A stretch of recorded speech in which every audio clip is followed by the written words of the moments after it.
na may ikakaila ang impluwensyang hatid ng Pilipinas sa international community.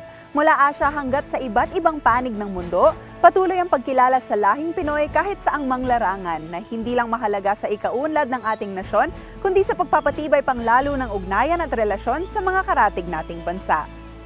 Espesyal ang ating kwentuhan ngayon dahil dadalhin namin kayo sa ilang mga bansa sa Asia maging sa North America. Hindi lang para mamasyal, kundi para mas ipakilala pa ang natatanging potensyal at ambag ng Pilipinas sa kaayusan, kapayapaan at kaunlaran ng sangkatauhan. Ako po si Carla Lizardo at ito ang Report kay Boss.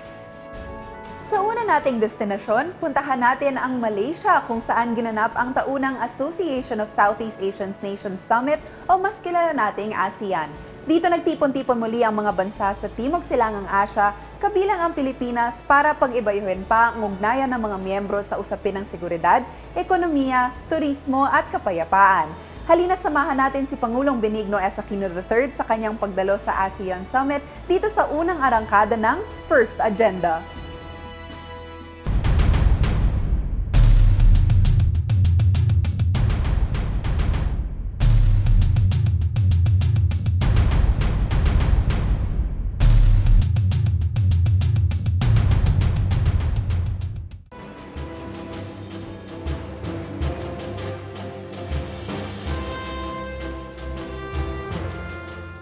Patunay ang tinatamasang kaunlaran ng mga bansa sa Timog Silangang Asya sa positibong bunga na nagkakaisang Association of Southeast Asian Nations. Sa matibay na samahan ng magkakaratig bayan kabilang ang Pilipinas, nakakamit ang kaayusan at kasaganahan sa riyon. Isang halimbawa nito ang patuloy na pag-angat ng ating mga estado sa panahong matamlay ang pandaigdigang ekonomiya. Sa pagtungo ni Pangulong Benigno S. Aquino III sa Kuala Lumpur, Malaysia, nakilala sa matayog at magandang Petronas Towers, dumalo siya para sa ika-26 na Association of Southeast Asian Nations o ASEAN Summit, gayon din ang pagpapatibay ng ating ugnayan sa ibang bansa. Una sa mga naging aktibidad ng Pangulo sa Malaysia ay ang pagsulong ng bilateral relations sa Vietnam. Habang nasa Malaysia, nakipagpulong po tayo din sa Prime Minister ng Vietnam na si kagalang-galang Nguyen Tan Dung para mapalawig ang ating bilateral relations. Kabilang dito ang pagpapalakas ng defense at maritime cooperation at pagpapaunlad ng kalakal at pamumuhunan. Nagpasalamat din tayo sa kanila sa pagsagip sa 6 na mangingisdang Pilipino nang lumubog ang kanilang bangka sa Southwest K Island nitong Enero. Maliban sa pakikipag-meeting sa Vietnam, pinagtibay din ng Pangulo ang ugnayang panlabas, partikular sa mga bansang miyembro ng ASEAN. Sa pagtungo natin ngayong araw sa Malaysia upang dumalo sa ika-26 na ASEAN Summit, lulubusin natin ang pagkakataon na lalong patatagin ang ating maugnayang panlabas. Kasama ang mga pinuno na ibang bansa, tatalakayin natin ang mga usaping nakakaapekto sa riyon. Sama-sama maglalatag ng agenda at bubuo ng konsensus para iangat ang antas ng pamumuhay ng ating mga mamamayan. Isang makasaysayang ASEAN ang inihanda para sa taong ito dahil pinag-usapan ang inaasahang pagsasakatuparan ng mga inisyatiba para sa mas maunlad ng mga bansa sa rehiyon. Kabilang sa mga pag-uusapan dito ang ating mga inisyatiba sa pagpapaunlad ng kalakalan, pagpapabuti sa ugnayan ng mamamayan, pagtugon sa epekto ng climate change at pagtataguyod ng seguridad sa riyon. Naniniwala po tayo na isang mahalagang haligi ng landas na dapat nating tahakin ay nakapaloob sa tinatawag na ASEAN Centrality. This year is an exciting year for the peoples of ASEAN because this has been the year chosen for the launching of the ASEAN community. This year's summit will focus on a number of things, including the unveiling of a post-2015 vision, further support to micro, small, and medium-scale industries, promoting regional peace and security, and by and large, strengthening and enhancing the capacity of our association to be a global player. The thrust at this summit is, in fact, the economic side. To further realize the creation within ASEAN and of the ASEAN as a common market and production base. Lalong naging makabuluhan ang summit na ito dahil ngayon pong taon itinakda ang pagpapatibay ng binalangkas na ASEAN community, ang integrasyon ng mga bansa sa Timog Silangang Asya tungo sa katuparan ng ating kolektibong mga hangarin. Isinatabi natin ang pagkakaiba upang nagkakaisang solusyonan ang mga suliranin sa rehiyon, lalong-lalo na ang mga kinakailangan ng agarang tugon.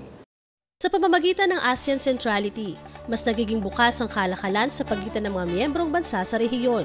Isang mas magandang pagkakataon upang higit na mapaunlad ang komersyo ng bansa. By having a common market and by the lowering of the tariffs and thus enabling a freer movement of goods and services includes people, we can be able to create efficiencies in that economic system. And this should lead to jobs, more jobs, and economic opportunities for the peoples in the region, including the Philippines. In ASEAN, we do not only strengthen the people-to-people engagement of two member countries like Philippines and Malaysia, as I've discussed before, but between and among 10 member states. Kakibat na pagsasaay sa magusot sa ating rehiyon, isinagawa din natin ang mahakbang upang mapalakas ang samahan at ugnayan ng ating mga bansa. Di po ba't kapag pinagsama ang kakayahan ng bawat bansa at nagbuklod ito para sa isang adhika, di hamak mas malaki ang magagawa. The joy, in fact, is in the journey. As long as we're together, headed to a certain desired objective, we're okay. And for quite some time, the peace and security that ASEAN has fostered has enabled the robust economic growth to take place within our region. Isa sa higit na pinagtuunan ng pansin ng ASEAN sa taong ito ay ang pagtutok sa mga kakayahan ng mamamayan, gayon din ang pag-engganyo sa kabataan at sa mga mangangalakal. With respect to the other declaration on an ASEAN which is people-centered, this country had adopted that theme too, people-centered ASEAN. That by itself is important, but the challenge, as the President had pointed out, is not merely to have it as a people-centered ASEAN, but as a people-driven ASEAN. Because what good would it do if ASEAN is merely given direction by governments at the very top, who may not be reflective, and their moves may not be reflective of the sentiments, the wishes, the aspirations of those in the barangays or in the kampungs. With respect to the youth, well, we need to involve the youth, because whether we like it or not, this will be their ASEAN come 10, 20, 30 years from now. With respect to businesses, I think we need to give further support to micro, small and medium industries. The people who need the greater support would be those in the middle as well as in the lower. And why does it make sense? Because the jobs generated in the SME level is in fact huge. Malaki ang naiaambag ng pagdalo ni Pangulong Aquino sa ASEAN dahil ginagabayan nito ang mga bansa tungo sa kaunlaran para sa isang mas maunlad na ekonomiya at isang mas malusog na ugnayan sa mga bansa ng ASEAN.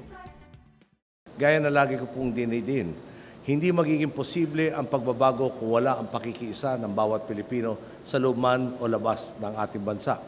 Tunay po, sinasagad natin ang pagbiyahe sa ibang bansa upang makapagbukas pa ng pinto ng pagkakataon sa ating mamamayan.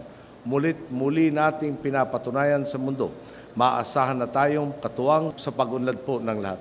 Walang pagod natin sinusulong ang pagbabagong kapakipakinabang sa bawat isa. Taos nating ipapamana ang maunlad na bukas sa susunod na salinlahi na kinikilala hindi lamang sa Timog Silangang Asya, kundi maging po sa buong daigdig.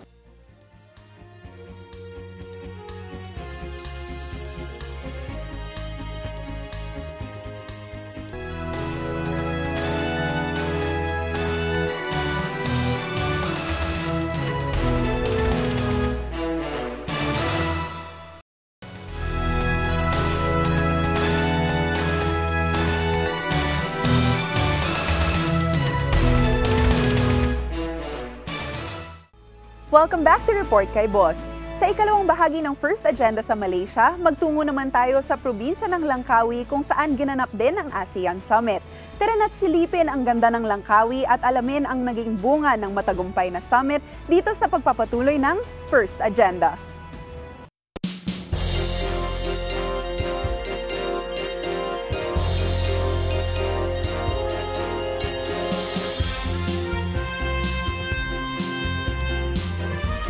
Matapos isagawa iba't ibang pagpupulong ng mga lider ng mga bansang bumubuo sa ASEAN sa Kuala Lumpur, tinungo naman nila ang hilagang kanlurang bahagi ng bansa para doon isagawa ang Leaders Retreat at Closing Ceremony ng ika-26 na ASEAN Summit.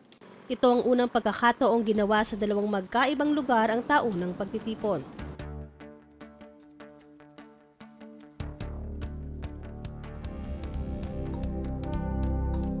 Matatagpuan sa karagatan ng Andaman Sea, kinikilala ito bilang Jewel of Kedah, ang isla ng Langkawi. Hinango ang pangalan mula sa Malay na salitang lang o agila at kawi o bato. Unti-unti naman itong nakikilala sa mundo dahil sa angking yamang kalikasan nito na paboritong bakasyonan lalo na ng mga bagong kasal na naghahanap ng tahimik at mapayapang kapaligiran. Ilan nga sa ibinibidang tourist attraction sa isla ng Langkawi ang cable car. Umaabot sa 708 meters ang taas nito na naitalang pangalawa sa pinakamataas sa Malaysia. Isa rin ito sa may pinakamatarik na paakyat sa buong mundo na nakakalula sa taas, ngunit sulit naman pag naakyat ang view deck at masulyapan ang ganda ng buong isla. Nariyan din ang Langkawi Wildlife Park na nahirang noong nakaraang taon bilang Traveler's Choice Award ng TripAdvisor. Isa rin sa ibinibida ng Langkawi ang Mardi Agrotechnology. Gamit ang makabagong teknolohiya, pinag-aaralan dito kung paano mas mapapaganda ang produksyon ng mga namumungang kahoy at paano mapapasibol dito ang ilang mga banyagang halaman.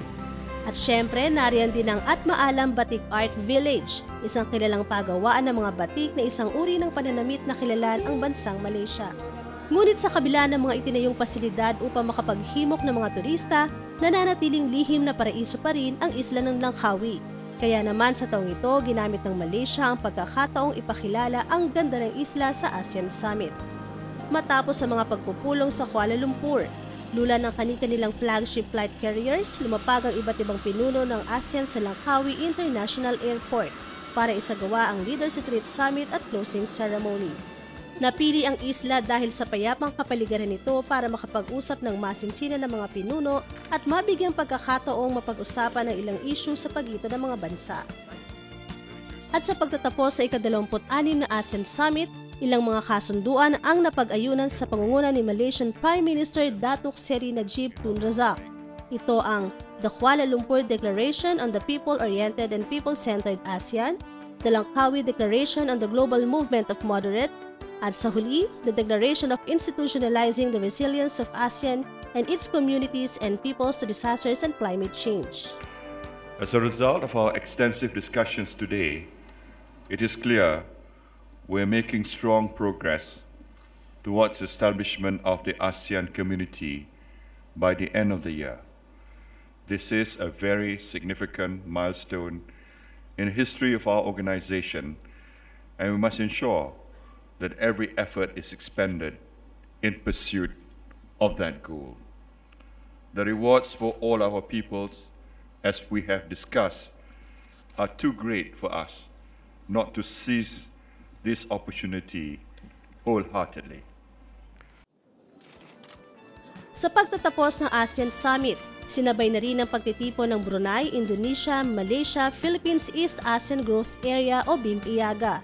Tinalakay dito kung paano mas mapapalago ang ekonomiya sa iba't ibang rehiyong kasama sa focused areas ng mga bansang kalahok dito, kabilang ang Palawan at Mindanao na tinututukan sa bansa. Nagsilbing daan din ang pagtitipon para hingi ng suporta ng mga karatig bansa sa isyong pagkamkam ng bansang China sa teritoryo ng Pilipinas sa West Philippine Sea. Sinigunduhan ang ating pananaw na kailangang isabuhay ng lahat ang mga prinsipyong nakasaad sa Declaration on the Conduct of Parties in the South China Sea. Sa pamamagitan nito, masisiguro na ang mga pagkilos ng mga bansa ay may paggalang sa karapatan ng bawat isa. Talaga naman pong ikinalulugod nating dumadami na ang nagpapahayag ng kanilang paninindigan ukol sa pinagtatalunang teritoryo. Hindi man sila claimant.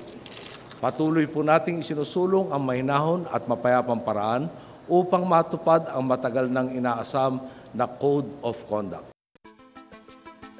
At kasabay din ito, personal din kinausap ng Pangulo si Indonesian President Joko Widodo upang gawing state witness si Mary Jane Veloso sa halip na makabilang ito sa sesentensyahan ng firing squad sa araw ding yun. At dahil na rin sa mabisang pakikipag-ugnayan ng pamahalaan at pagtutok sa kaso ni Mary Jane, kasama na ang panawagan ng mga Pilipino at ang kinalaunang paglantad ni Maria Cristina Serio, ang illegal recruiter ni Mary Jane, nahinto ang pagsentensya ni Mary Jane at nagresulta para ikonsidera ng bansang Indonesia ang gagawing investigasyon ng Pilipinas sa kaso ni Mary Jane. Matagal na nating ginagawa ang lahat upang tulungan si Mary Jane, kabilang na ang pagsigurong maibsan ang agam-agam niya at ng kanyang pamilya. Patuloy ding sinisikap ng inyong gobyerno na maglatag ng mahakbang upang maiwasan ang ganitong mga kaso na nasasangkot ang ating overseas Filipino workers. Maigting nating isinulong ang halaga po ng pagkakaroon ng ASEAN Instrument for the Protection and Promotion of the Rights of Migrant Workers. Sinuportahan din natin ang pagtangkilik sa ASEAN Convention on Trafficking in Persons at ang Regional Plan of Action tungkol dito. Sa loob ng 3 araw na pakikipagpulong ni Pangulong Aquino, naging malaki ang sukli nito lalo na para mas mapainit pa nito ang pakikipag-ugnayan ng Pilipinas sa mga karatig bansa sa Asia. Sa pakikipagpulong sa ating mga kapwa pinuno sa Malaysia, isinalisay natin ang transformasyong tinatamasa na ng ating lipunan. Sa bawat reforma ng ating ipinupunla, binibigyan natin ang ating mga boss ng kakayahang umasenso at makaimbag sa pagpapaunlad ng lipunan.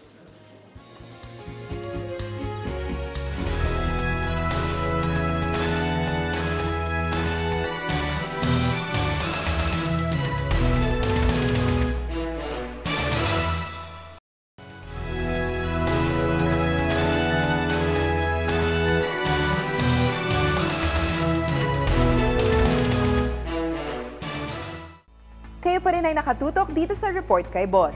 Natapos na nating bisitahin ang Malaysia, ngayon naman let's fly all the way to North America. Samahan nating muli si Pangulong Aquino sa kanyang working visit sa Estados Unidos, pati na rin ang kanyang kauna-unahang state visit sa Canada at alamin ang kanyang mga dalang good news. Sa pagdating doon ng Pangulo, bumungad sa kanyang mga magagandang oportunidad para sa mas lalong paglago ng ekonomiya ng ating bansa. At syempre, hindi rin nakaligtaan ni Pangulong Aquino ang kapakanan ng ating mga kababayan na patuloy ang pagkayod at pagtatrabaho sa Amerika at Canada. Ituloy na natin ang ikalawang arangkada ng First Agenda.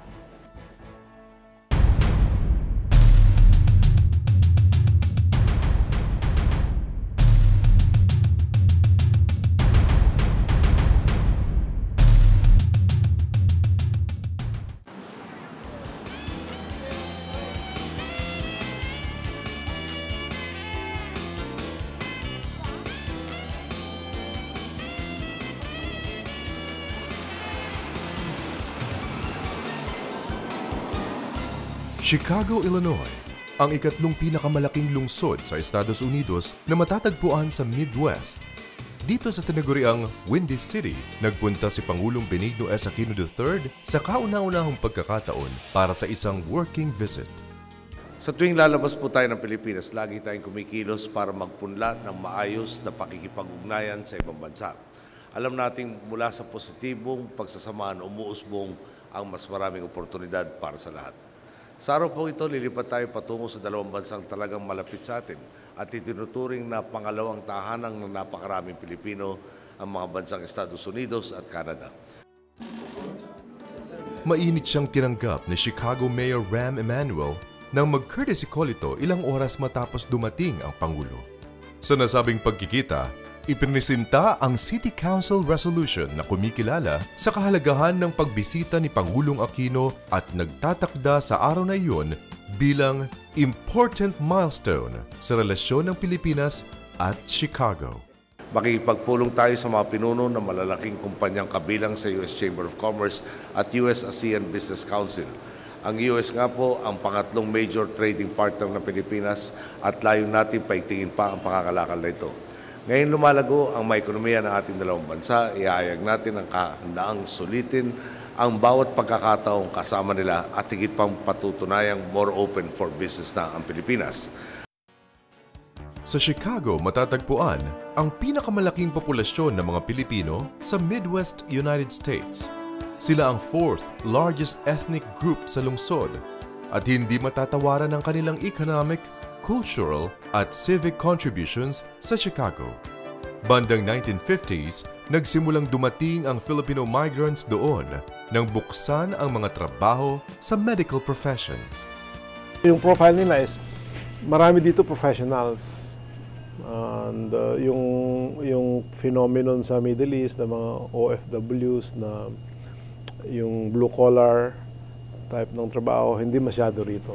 So I would say in percentage terms siguro mga baka 70-80% professionals.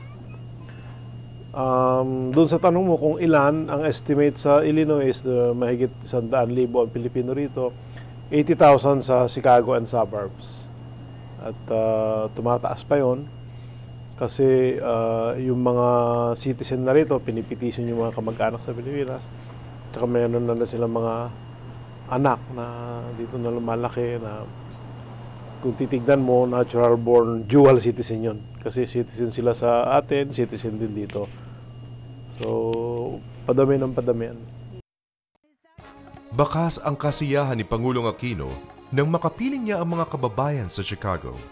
Sa okasyong ito, malugod niyang ibinalita ang iba't ibang good news sa Pilipinas, bunga ng mga reformang ipinatupad ng kanyang pamahalaan sa loob ng mahigit 4 na taon. Ating nga pong batay ang prinsipyo, good governance equals good economics equals good quality inclusive growth.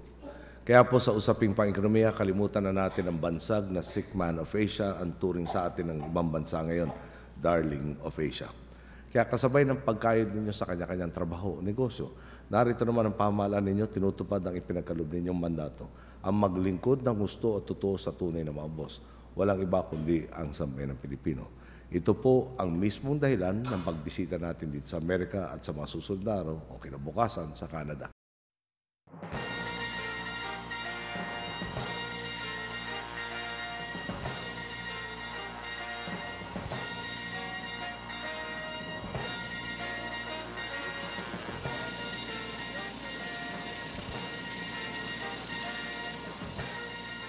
Mula Ottawa, dumiretso si Pangulong Benigno S. Aquino III sa Toronto para ipagpatuloy ang kanyang state visit sa Canada.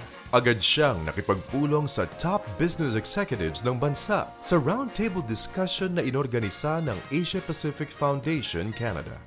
Dito'y sinagot ng Pangulo at ng kanyang economic team ang mga katanungan mula sa CEOs ng iba't ibang Canadian companies mula sa financial services, transportation, information and communications technology, entertainment, at public-private partnership. Sinamahan ni Canadian Prime Minister Stephen Harper si Pangulong Aquino sa Toronto, kung saan hinandugan siya ng reception sa okasyon ng kanyang pakikipagkita sa Filipino community. Dito sa Toronto, matatagpuan ang pinakamalaking bilang ng mga Pinoy sa buong Canada. Our relations today are characterized by very strong people-to-people links. We have a very big Filipino community in Canada. As of 2011, there was over 660,000, but That was the last statistic of the Canadian government, and we estimate that it's about 700,000 today. We go back a long way. The first Filipinos who came to Canada to immigrate were actually nurses in Manitoba. This was in the 70s. They came from the United States, nurses and teachers. And then now, our biggest communities are found in Toronto, where we have in the Greater Toronto area, nearly 375,000. And then followed closely by our community in Vancouver, which was about 125,000, and in Alberta, which has about 113,000. Masayang inilahad ni Pangulong Aquino sa kanyang mga kababayan ang mga tagumpay na tinatamasa ngayon sa Pilipinas dahil ibinalik ng gobyerno ang tutok nito sa mamamayan. Anya, posible na ngayon ang mga dating itinuturing na imposible dahil bigyan lamang ng sapat na pagkakataon ng mga Pilipino, talagang magpapakitang gilas ang mga ito. Tanong po, ano ba ang ibig sabihin ng mga tagumpay na ito para sa karaniwang Pilipino? Pinakasimpleng sagot. Yung isa sa mga pinakasimpleng sagot, trabaho. Habang lumalago ang ekonomiya, nabubuksan din ang mga bagong pwesto sa mga opisina, pabrika, restaurant at iba-iba pang mga negosyo. Hindi po maikakaila. Ibang-iba na ang Pilipinas ngayon. Tinatapos na natin ang kalakarang justice at pinaiiral na natin ang tunay na justice. Mula sa maliliit, mula po sa maliliit na binhi ng reforma, napipigtasan natin ang mga positibo nitong bunga. Ang kailangan na lang po natin gawin, sama-samang bantayan at diligan ang pagbabagong ito para matiyak nating hindi ito masasayang, bagkus lalo pang yumabong. Tiwala naman po ako, nasa mang kayong bahagi ng mundo, hindi magmamaliw ang pagmamahal ninyo sa ating inang bayan.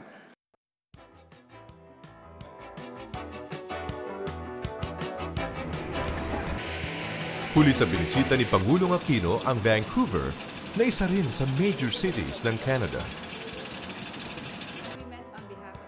Dito, sinaksihan niya kasama si Premier Christy Clark ang paglagda sa Memorandum of Understanding sa pagitan ng Department of Labor and Employment ng Pilipinas at ng lalawigan ng British Columbia. Ito ang MOU concerning cooperation in human resource deployment and development. Layo ng MOU na mapadali ang empleyo sa pagitan ng dalawang gobyerno na naaayon sa mga reglamento ng Pilipinas at ng British Columbia at pangalagaan ang kapakanan at interes ng mga Pilipinong nagtatrabaho at interesadong magtrabaho sa Canada. BC is one of the fastest growing jurisdiction here in Canada, and they need workers in many fields. They are expanding, for example, yung development nila ng natural resources, in particular yung LNG. So they need welders, pipe fitters, engineers, and the rest. So because hindi lahat to masusupply domestically, so they are looking at other sources of workers. And of course, one would be the Philippines, and we are recognized to have very good workers with solid, strong credentials. And on the part of the Philippines, one big value of this agreement is that it's looking not just at the supply or deployment of workers, but it's also looking at helping facilitate the recognition of their credentials. Meaning to say, kung engineer ka, the pathway towards recognizing your profession as an engineer will be clearly identified, and hopefully you'll be able to meet that and you'll be able to practice completely your profession in that field. And it's also looking at their eventual settlement here in BC because, as I said, this is a very welcoming country, and BC in particular as a jurisdiction. So they would like to see yung workers na nag-train na dito, nag-work na, and the rest to continue to contribute to the local economy and hopefully reside here. That will be an option to be decided by our workers kung gusto nilang mag-remain dito. Para sa panig ng Pilipinas, si Labor Secretary Rosalinda Baldos ang lumagda sa MOU at si International Trade Minister Teresa Watt naman para sa gobyerno ng British Columbia. Nakipagpulong naman si Pangulong Aquino sa mga opisyal ng Aquilini Investors Group na isang Canadian company at mayroong renewable energy investments sa Pilipinas na nagkakahalaga ng $20 million o 1.3 billion pesos.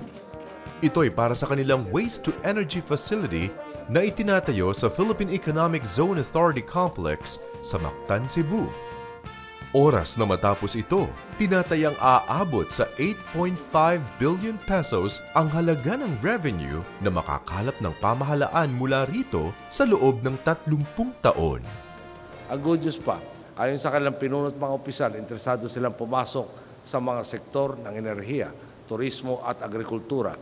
Miski nga po ako nagulat, hindi lang kasi mais, kundi pati pagtatanim ng blueberries at cranberries, pinag-iisipan na nilang pasukin sa bansa. Kung nakakatanim na tayo ng strawberry sa mga probinsya tulad ng Bukidnon, Quezon at Baguio, kakayanin din kaya magtanim doon itong blueberries at cranberries. May na pong mapag-aralan pa ito. Bago tumulak pabalik ng Pilipinas, nakipagpulong si Pangulong Aquino sa mahigit 1,000 Pilipinong naninirahan at nagtatrabaho sa Vancouver. Doon, nagpasalamat siya sa mainit na pagtanggap ng gobyerno ng Canada hindi lamang sa kanyang pagbisita, kundi maging sa libu-libong Pilipinong naroon sa bansa. The Prime Minister in particular has worked towards strengthening that old and tested friendship between our two nations in various ways, and we truly look forward to deepening that partnership in the years to come. Around 136,000 Filipinos reside in this province, and I can say that Premier Clark is a partner of our people. Proof of this is our commitment to the Memorandum of Understanding concerning cooperation in human resources deployment and development, which we signed with the province of British Columbia.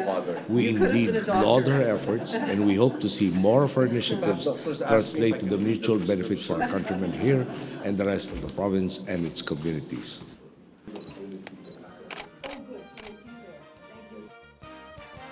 Ibinida rin ni Pangulong Aquino ang mga programa ng pamahalaan sa edukasyon, infrastruktura, agrikultura at pambansang seguridad na nagresulta sa economic growth na natatamo ngayon ng Pilipinas. Nanumbalik ang tiwala ng publiko sa gobyerno, pati na ang kumpiyansa sa atin ng mga mamumuhunan at ng ibang bansa. Sabi nga po nila, ang dating sick man of Asia kinikilala na ngayong darling of Asia at nasa investment grade status na. Ayon pa sa Bloomberg, inaasahang magiging world second fastest growing economy ang Pilipinas ngayong taon. Ano pong ibig sabihin nito? Isipin nyo na lang. Kumbaga, kapag tinignan ngayon ang mapa ng mundo, parang nilagyan ng label ang Pilipinas na nagsasabing sulit magnegosyo dito, malaki ang pag-asang mapalago ang puhunan ninyo. Ayon kay Pangulong Aquino, matapos ang 4 na araw na pagbisita niya sa Amerika at Canada, hindi maubusan ng papuri para sa mga Pilipino ang mga lider na nakausap niya. Kaya naman, pasasalamat ang ipinarating ng Pangulo sa mga Pilipino sa ibayong dagat na nasa iba't ibang larangan at patuloy na itinataas ang bandila ng Pilipinas. Malayo man sa bansa, batid nila ang pagbabagong sama-sama na nating natatamasa. Kasabay nito, ipinaramdam nila ang kanilang suporta at kahandaang makiambag pa, lalo sa ating agenda ng reforma. Ito naman pong biyahe natin, itinurong nating puhunan para sa kinabukasan ng Pilipino. Kasabay ng pag-uwi ng mga napitas natin positibong bunga ngayon, nakakapagpunla rin tayo ng mga binhing pihadong aanihin pa ng sambayaran sa mga darating na panahon. Boss, saan man panig ng daigdig, talaga nakikita na natin at ang buong mundo, narito na ang mga Pilipinong taas-noo at handang pangawakan ang bawat pagkakataon para makapit ang Filipino Dream, isang patas, maunlad at hinahangangang Pilipinas.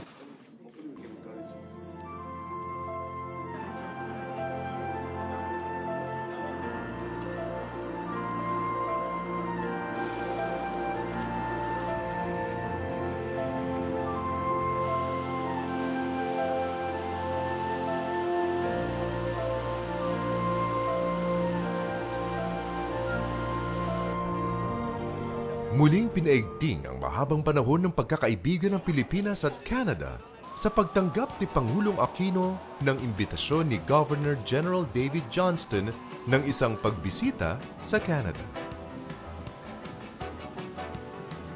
The overarching theme of this visit will be the 3 R's, I think we call it. It is to reciprocate. That is that the President will be reciprocating the visit of Prime Minister Harper to the Philippines in 2012. Reinvigorate, meaning we would like to elevate or deepen the relations. In addition to our very important people-to-people links, we would like to have stronger economic ties, security cooperation, tourism, and of course reconnect. The President will talk about his reconnection to the Filipino community here in Canada.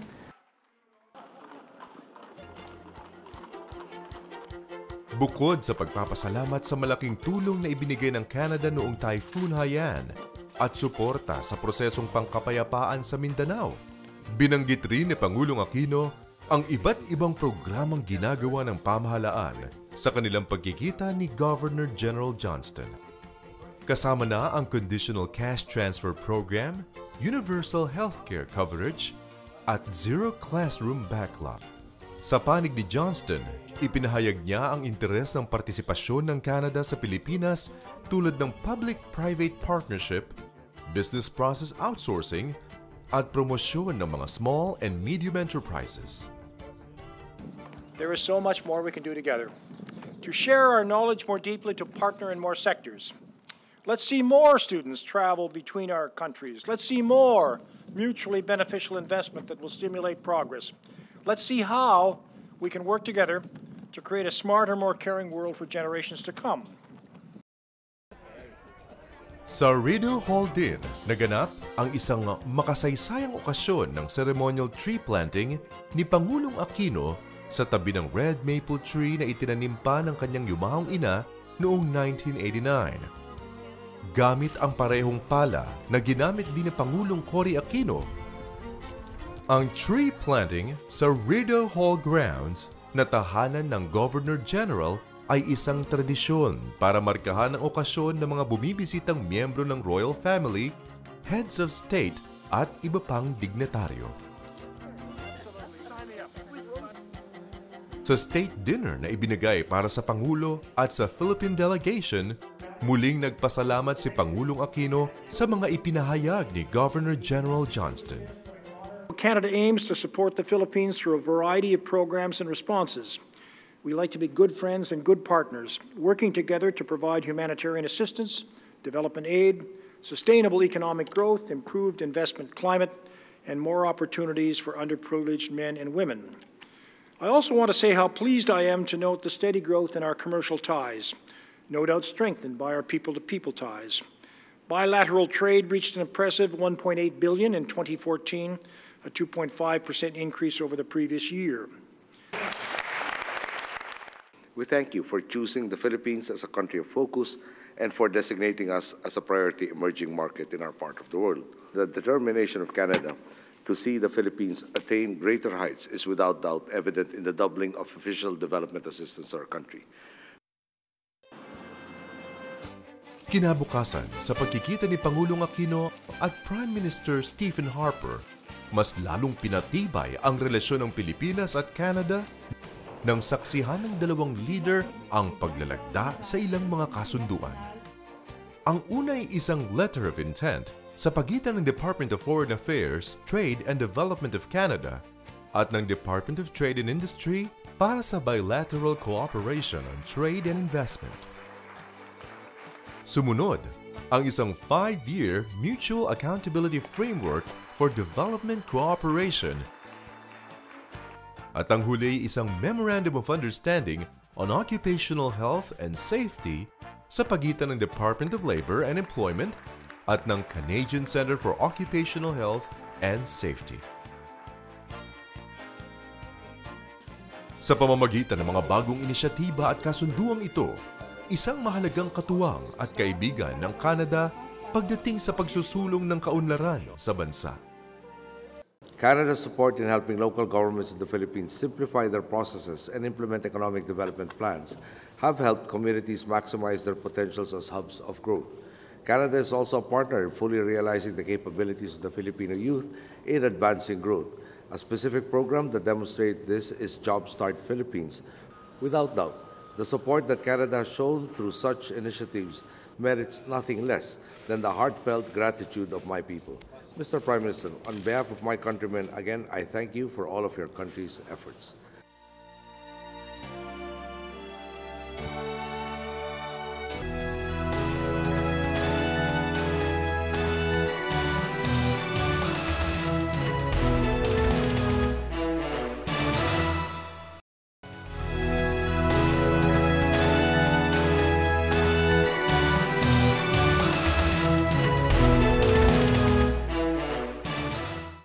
Nagbabalik po ang Report kay Boss.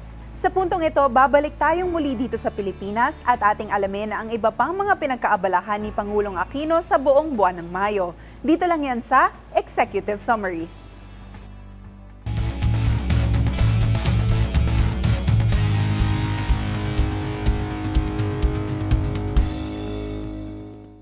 Sa pagsisimula ng unang araw ng Mayo, binisita ni Pangulong Benigno Aquino III ang Mandaue City para dumalo sa Jumpstart Philippines Forum on Filipino Youth.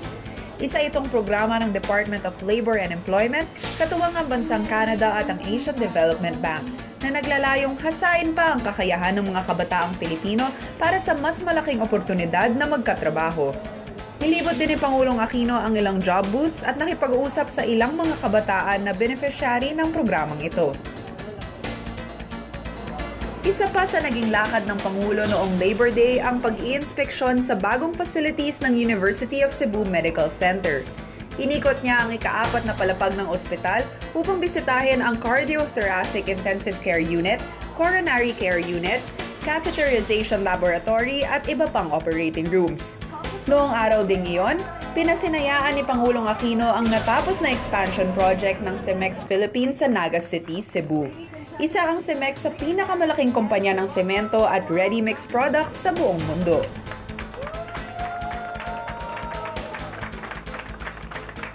Yung daang individual na nabigyan ng trabaho sa konstruksyon nito at sa kasalukuyan, nasa 150 katao na ang nagtatrabaho rito.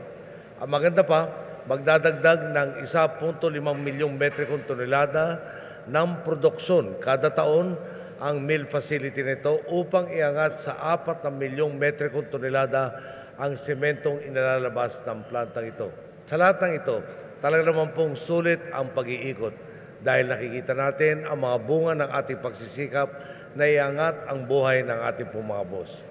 Nagagalak po tayong makita ang resulta ng daang matuwid, lalo pa ngayong araw ng paggawa.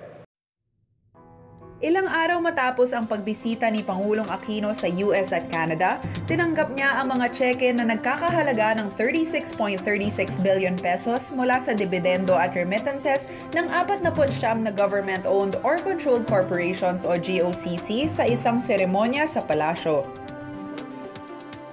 Pinangako natin sa umpisa, pagbaba natin sa pwesto, which will happen in about a year and a month from now, no? Di hamak na mas maganda ang makikita natin o iiwan natin sa bayan ng Pilipinas kasi dinata natin. Sa dividends po, mula 2001 up to 2009, tinatayang meron nakatanggap ang national government ng 84.18 billion pesos.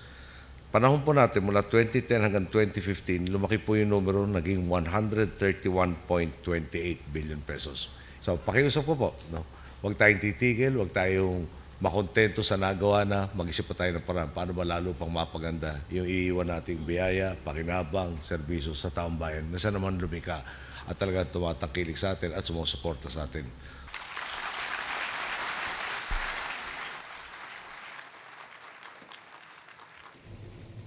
Ginawaran si Pangulong Aquino ng Doctor of Humanities Honoris Causa ng Tarlac State University para sa kanyang natatanging kontribusyon at serbisyo bilang Chief Executive at Public Servant sa loob ng maraming taon.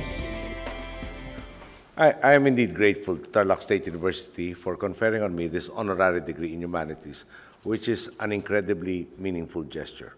After all, I am a son of Tarlac, and it warms my heart knowing that none other than my fellow Tarlaceños recognize what the entire nation has achieved these past 4 years and 11 months. Until the very last day of my term, I will continue working with my countrymen, who are my strength, towards building a greater Philippine nation. I will continue to ask why. I will continue to show that indeed the Filipino is worth fighting for. Thank you. Good day.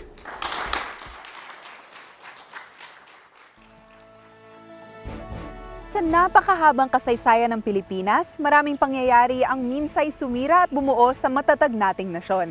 Kabi-kabila man ang pinagdaanan ng Pilipinas sa mga nagdaang panahon, hindi tayo nagpatinag. Ginamit natin ito upang lalong tumibay na siyang naging daan upang tayo'y tawaging perlas ng silangan.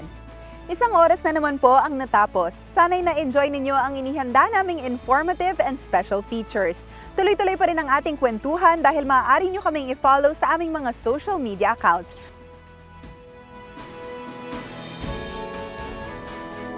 Magkita-kita tayo ulit next month. Ako po si Carla Lizardo, ang inyong nakasama dito sa Report kay Boss.